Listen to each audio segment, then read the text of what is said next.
పైకి రాకుండా భూస్థాపితం కాబోయేది మీ పార్టీ గాని అమరావతి కాదు. అమరావతి ప్రపంచంలోని ఒక బ్రహ్మాండమైన నగరంగా తయారవుతుంది. తయారు చేస్తాం. ఒకప్పుడు హైదరాబాద్ నేనే కట్టాను, చేశాను, డెవలప్మెంట్ చేశాను. ఈరోజు most livable city, highest per capita ఇన్కమ్కు చిరునామా హైదరాబాద్. తెలుగు వారికి ఒక రాష్ట్రం ఉండడం గర్వకారణం. మళ్లీ హామీ ఇస్తున్నా, ఆ రోజు ఒక రాష్ట్రం, ఈ రోజు విశాఖపట్నం, అమరావతి, తిరుపతి 3 బ్రహ్మాండమైన సిటీలుగా తయారు చేసే బాధ్యత మనకుంది. ఆ శక్తి సామర్థ్యంతో ముందుకు పోతాం. పెట్టుబడులు పెడతా ఉంటే 9వ పాయింట్, దానిపైన మళ్ళా ప్రచారం పెట్టద్దని. నేను మొన్న సింగపూర్కు పోయాను.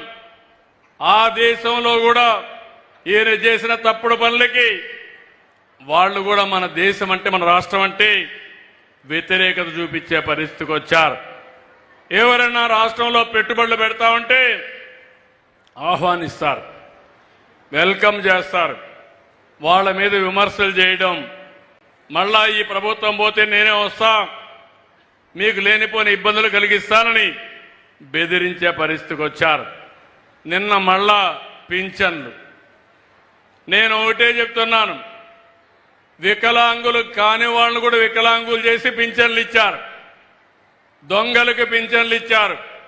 నేను ఆలోచించేది, నేను ఇచ్చే పింఛన్లు నా ఈ ప్రభుత్వం యొక్క కష్టార్జితం పేదవాళ్లకు దక్కాలి.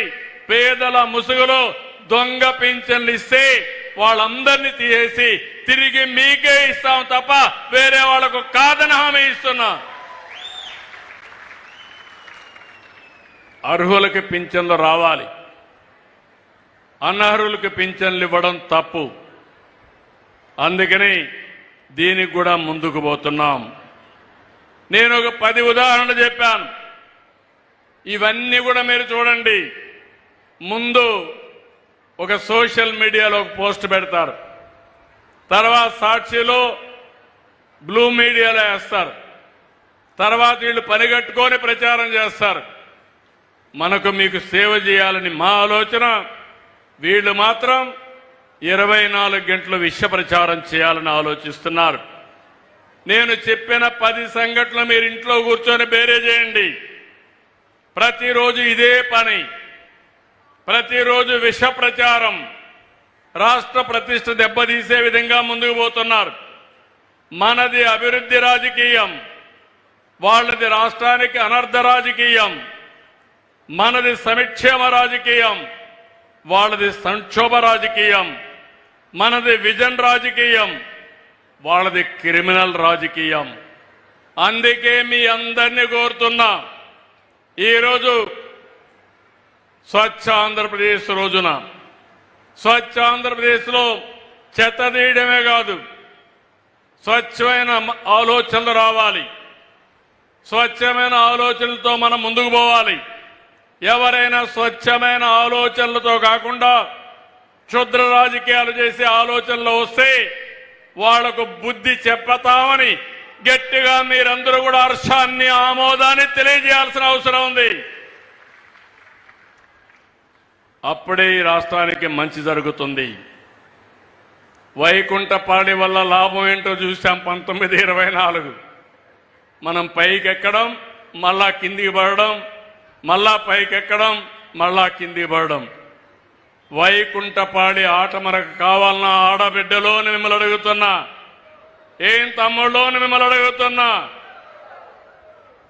మళ్ళీ మనకు కావాల్సింది అభివృద్ధి కావాలి, పేదరికం పోవాలి, మెరుగైన జీవన ప్రమాణాలు రావాలి, మనము మన కుటుంబాలు ఆనందంగా ఉండాలి. కానీ ఇలాంటి తప్పుడు రాజకీయాలు కాదని చెప్పి కూడా నేను మీకు తెలియజేస్తున్నా.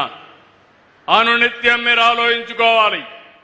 ఈ ప్రభుత్వం పేదల ప్రభుత్వం, పేదవాళ్లకు నిరంతరం కష్టపడే ప్రభుత్వం.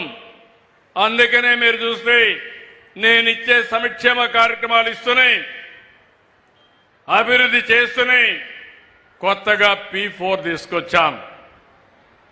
మార్గదర్శి బంగారు కుటుంబం.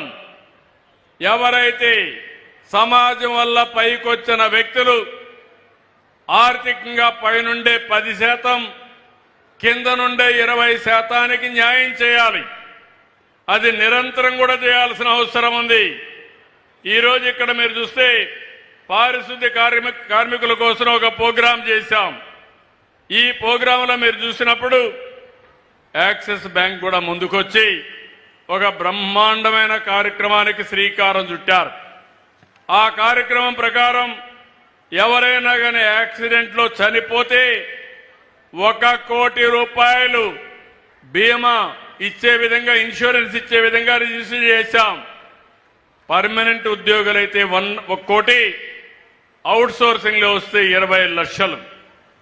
పర్మనెంట్ గా డిజేబుల్డ్ అయితే వారికి కూడా చనిపోయినతో సమానంగా 1 కోటి రూపాయలు ఇస్తాం.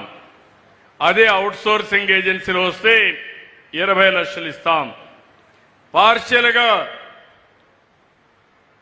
డిజేబిలిటీ వస్తే అలాంటి వాళ్ళకి బేసిక్ కవర్ కింద